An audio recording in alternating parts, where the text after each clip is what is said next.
Le Grand Matin Sud Radio, 7h, 8h30, Benjamin Glaise. 8h13 sur Sud Radio. Lévis sans interdit avec Elisabeth Lévy qu'on accueille. Bonjour Elisabeth. Bonjour Benjamin, bonjour à tous. Allez, on va à Besançon avec vous. Besançon, une militante du collectif féministe Némésis a été placée en garde à vue, Elisabeth. Oui, alors c'était au cours du carnaval dimanche. Ces féministes dites d'extrême droite, puisqu'elles ne sont pas de gauche, ont déployé des pancartes qui ont indisposé Madame le maire, l'écologiste Anne Vigneault. Alors les pancartes, vous les avez citées. L'une d'elles annonçait violeurs étrangers dehors, l'autre libérez-nous de l'immigration. Et il y en avait aussi une au centre-ville. 46 femmes auraient été épargnées si les OQTF avaient été appliqués en 2023. Alors là, pour la maire, c'est sûr, les heures les plus sombres sont de retour. Voilà ce qu'elle déclare à l'Est républicain. Elles veulent alimenter la haine contre les migrants. C'est immonde, ça rappelle les années 30, mais personne ne veut le voir. Hostel. Et elle porte plainte. Une militante de 19 ans est placée en garde à vue, dans le cadre d'une enquête pour incitation à la haine à raison de l'origine, me semble-t-il. L'avocat du collectif dénonce des méthodes d'intimidation. Bon, écoutez, gageons que des jeunes femmes déterminées ne vont pas se laisser intimider par une petite garde à vue, ça fait partie du jeu. On peut être quand même agacé, énervé, on peut ne pas aimer leur banderole, Elisabeth. Oui, accepter des propos et des idées qu'on n'aime pas dans l'espace public, ça s'appelle, cher Benjamin, la démocratie. Et au lieu de brandir les gousses d'ail sur le mode va des rétro extrême droitasse, la maire ferait mieux de répondre en supposant qu'elle ait une réponse. Alors, premièrement, l'expulsion des violeurs étrangers. Ça veut pas dire que, évidemment, elles ne disent pas que tous les étrangers sont des violeurs. Évidemment, elle propose que les violeurs étrangers soient expulsés. Eh bien, c'était une proposition de Madame Schiappa. 46 femmes agressées ou violées par des étrangers sous OQTF, c'est un fait. C'est pas spécialement discutable. Je ne sais pas ce qu'en dirait Madame le maire. Quant à la volonté d'arrêter l'immigration, parce que l'immigration sans assimilation ou sans intégration, ça ne produit que des catastrophes, eh bien cette volonté est partagée par des millions de Français qui n'aimeraient pas être traités de racistes ou d'extrême droite pour cela. Mais pour les bonnes âmes, et pour la bonne presse aussi d'ailleurs, il y a un bon féminisme, il est de gauche, donc immigrationniste, et surtout, il doit être aveugle. Il est interdit de voir que pour des jeunes hommes venus souvent seuls de villages africains ou moyen-orientaux, des femmes libres, court-vêtues, sont des proies offertes. Rappelez-vous par exemple les viols de Cologne à la Saint-Sylvestre 2016. Il est aussi interdit de voir que le harcèlement de rue est massif et systématique dans certains quartiers. Ce féminisme qui défend la liberté de se voiler insulte toutes les Samaras de France. Il refuse de voir le patriarcat là où il est encore systémique, mais il le fustige obsessionnellement là où il n'existe plus. C'est ainsi que, apprenant que Michel Sardou allait être décoré par le président de la République, Sandrine Rousseau s'indigne.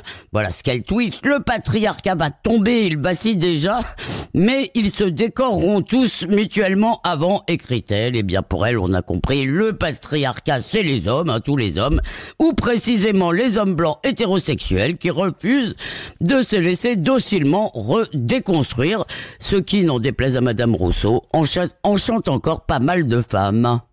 Femmes des années 80, mais femmes jusqu'au bout des seins, ayant réussi l'amalgame de l'autorité et du charme. Femmes des années 80, moins Colombine qu'Arlequin, sachant bien noter sur la gamme.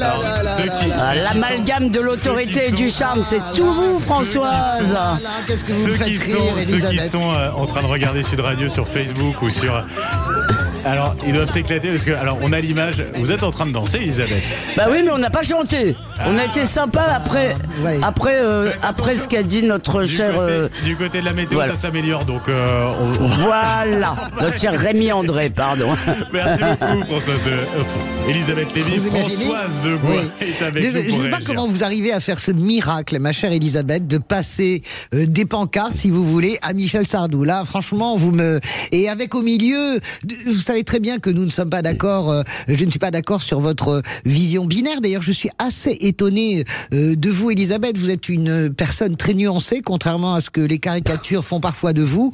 Et vraiment classer le féminisme de gauche d'un côté, qui serait en gros pour la burqa et tous les violeurs migrants, et expliquer qu'il y a un autre féministe beaucoup plus sage qui ne serait pas pour ça, eh bien je trouve ça un peu fort de café. Sur le fond, François, sur ses gardes à vue. Eh bien, là, je sais pas du tout ce qu'on pense. Moi, je suis un peu gêné vraiment par ces gardes à vue. Je le dis franchement, je suis d'abord gêné par ces panneaux. Les violeurs étrangers dehors. J'aurais bien aimé qu'elles mettent les violeurs tout court punis, mais ça, c'est anecdotique. Je suis quand même un peu gêné toujours, et là-dessus, je pense qu'on se rejoindra avec Elisabeth par cette manière de tout judiciariser, de tout ramener. Après tout, il y a dans les pancartes, si vous regardez, à part le fait que ça contribue à un climat, et moi je ne suis pas comme Elisabeth, je ne considère pas que l'extrême droite n'existe plus. Je pense qu'elle est là, et bien là, et réellement là, et qu'elle est incarnée par un mouvement qui s'appelle le Rassemblement National.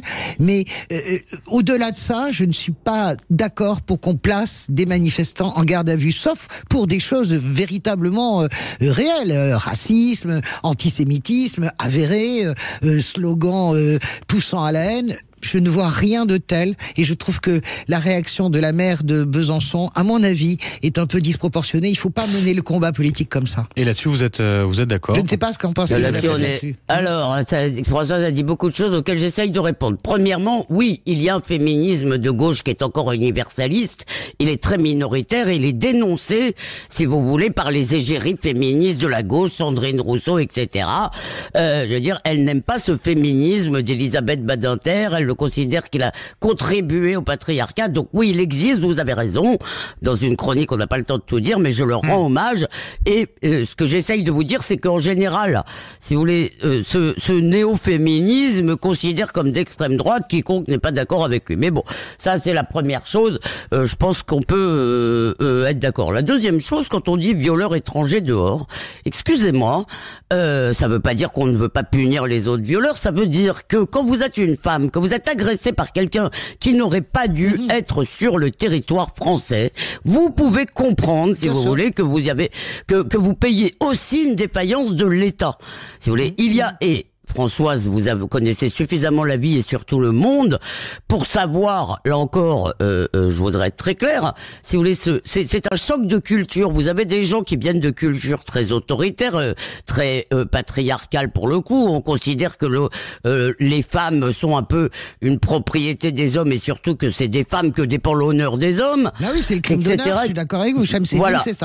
Et vous avez par exemple ces crimes de Cologne, ces viols de Cologne, etc. Ces gens arrivent sans la moindre préparation à notre culture, à nos mœurs, etc. Ils voient des filles en mini-jupe, pour elles, ce sont des filles à prendre. Si vous voulez, ça veut pas dire, c'est pas des salauds dans l'âme. Je veux dire, il y a un choc culturel qui est absolument problématique. Donc voilà.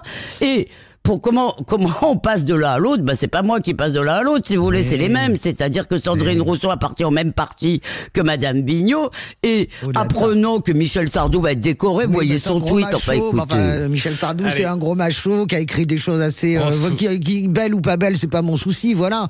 C'est pas parce qu'il est blanc et qu'il est hétéro, c'est juste parce que c'est un gros macho et qu'il est complètement obsolète. Moi, je pense Françoise de Gois préfère Ayana Kamel. Alors c'est marrant parce que vous venez de renvoyer à l'extrême droite. Permettez-moi un mot, Françoise. Parler d'extrême droite avec Michel Sardou. Non. C'est un réac conservateur. Attendez, juste, Benjamin, un mot. Vous avez renvoyé à l'extrême droite les Français qui votent pour le Rassemblement National, et vous renvoyez, excusez-moi, je pense que Michel Sardou, si vous faites un sondage aujourd'hui, vous êtes en train de renvoyer 80% des Français, si vous voulez, très bien, vous avez le droit de considérer qu'on est tous des imbéciles. Juste une minute, Elisabeth, soyez franchement honnête. Est-ce que vous écoutez une seule fois Michel Sardou, c'est vous? Sauf en fin de soirée avec les lacs du Comète. Mais sérieusement, vous écoutez pas le France, et je suis pour. Mais qu'est-ce que vous en savez? Mais bien sûr que si, moi j'adore Sardou. J'adore Sardou, moi. La personnalité de Sardou, j'ai le droit de. Non, j'adore ses chansons, mais c'est quand même incroyable. Vous allez quand même pas me dire ce que j'aime maintenant. C'est une question que je vous posais. Je savais pas du tout vous écouter.